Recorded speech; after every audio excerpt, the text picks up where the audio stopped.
নমস্কার বন্ধুরা, কেমন আছেন সবাই? আমি আজকে আপনাদের জন্য নিয়ে চলে এসেছি আমার রান্নাঘরের তরফ থেকে আরও একটি অনবদ্য রেসিপি।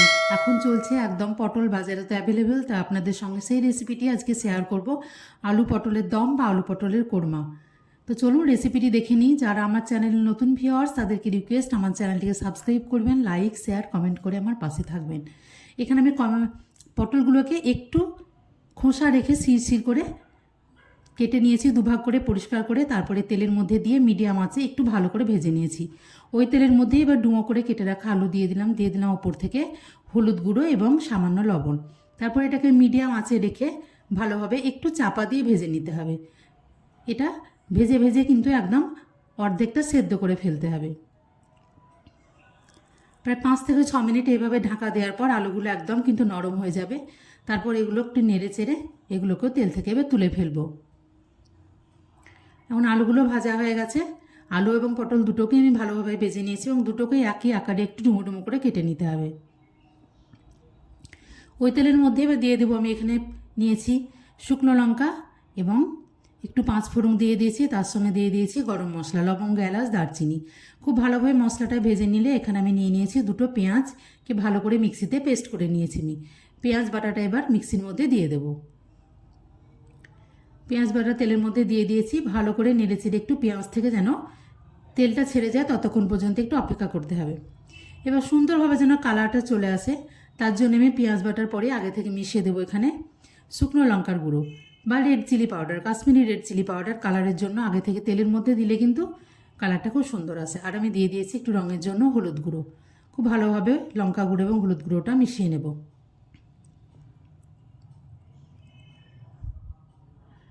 এখন এটাও ভালোভাবে ভাজা হয়ে গেছে। তারপরে আমি নিয়ে দিয়েছি এটা আদা, রসুন এবং কাঁচা লঙ্কা ভালোভাবে মিক্সিতে পেস্ট করে নিয়েছি। 2 থেকে 3 চামচ মতো এখানে দিয়ে দেবো। যেহেতু এটা কালিয়া, আলু পটলের কালিয়া, তাই এখানে কিন্তু বাটা মশলা ব্যবহার করলে এটা খেতেও খুব সুন্দর হয় এবং টেস্টি হয়। একদম বিয়েবাড়ির মতো স্টাইলেই কিন্তু এটা রান্না এবং খেতেও হবে অনবদ্য। এখানে আমি নিয়ে নিয়েছি 2 চামচ টমেটো পেস্ট। আপনারা চাইলে কিন্তু এই সময় টমেটো কেচাপ বা টমেটো সসও দিতে পারেন। টমেটো কেচাপটা ভালো করে কষিয়ে নিয়েছি। এবার দিয়ে দিলাম আমি এখানে বেসিক কিছু গুঁড়ো মশলা, জিরে গুঁড়ো এবং ধনে গুঁড়ো। তারপর সামান্য একটু জল দিয়ে এটাকে ভালো করে কষিয়ে নেব। খুব ভালো করে, যতটা ভালো করে কষানো যাবে, কিন্তু ভালো করে তেল ছেড়ে যদি যায় তাহলে কিন্তু মশলাটা খুব ভালোভাবে টেস্টিও হয়। তো এটা তেল ছাড়া পর্যন্ত অপেক্ষা করতে হবে। এখন কিন্তু জলটাও শুকিয়ে গেছে, মশলা থেকে কিন্তু তেলটাও বেরিয়ে এসছে। এখানে আমি এবার অ্যাড করে দেবো আগে থেকে ভেজে রাখা পটল এবং আলুগুলো।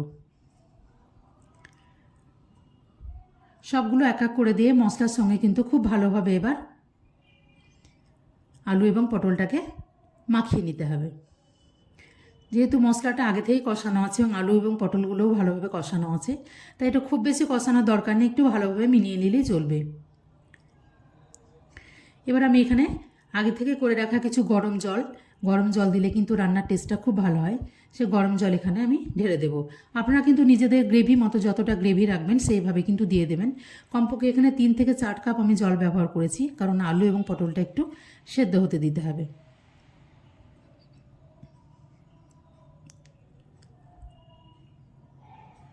যখন এটা ফুটতে শুরু করবে এভাবে, তখন কিন্তু আমি এটা ঢাকা দিয়ে দেবো। ঢাকা দিয়ে প্রায় 10 মিনিট মতো এটাকে একটু ফুটতে দিতে হবে, একদম লো আঁচে। এটা ফুটতে দিলেই কিন্তু দেখে নিতে হবে যে আলুগুলো একদম সেদ্ধ হয়ে গেছে।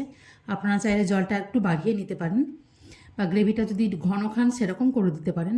তবে এই পদ্ধতিতে বাড়িতে অবশ্যই একবার বানিয়ে দেখবেন, খেতে হয় অসাধারণ এবং খুব কম তেল মশলায় কিন্তু ঘরোয়া পদ্ধতিতে রান্না হয়ে যায়।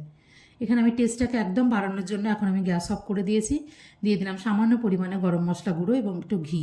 তারপরে এটাকে একটু স্ট্যান্ডিং টাইম দিলেই কিন্তু একদম রেডি হয়ে যাবে আমাদের আলু পটলের কষা বা আলু পটলের কালিয়া। অবশ্যই বাড়িতে একবার ট্রাই করবেন, যে কোনো অনুষ্ঠানের দিনে বা বাড়িতে কোনো গেস্ট আসলে বা নিজেরা কিন্তু একবার এভাবে বানিয়ে খাওয়া যেতেই পারে। খুব সুন্দরভাবে সেদ্ধও হয়ে গেছে এবং ঘন নয়, খুব পাতলাও নয়, ঠিক এভাবেই কিন্তু আমি একটা গ্রেভি তৈরি করেছি। একদম রেডি টু সার্ভ।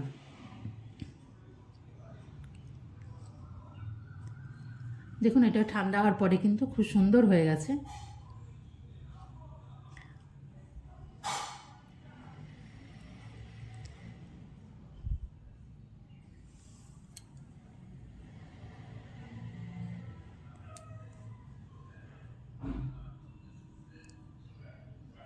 এটাকে একটু স্ট্যান্ডিং টাইম দিলেই কিন্তু খুব সুন্দরভাবে এটা পরিবেশন করা যাবে। এবার আমি একটা বাটির মধ্যে পরিবেশনও করে দেব।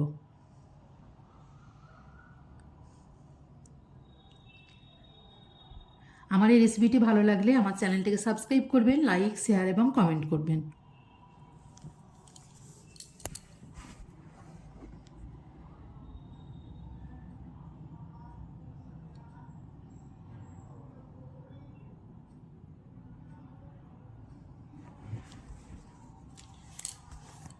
এটা ভাত বা লুচি, পরোটা যে কোনো বা রুটি যে কোনো কিছুর সঙ্গেই কিন্তু এটা দারুণ লাগবে।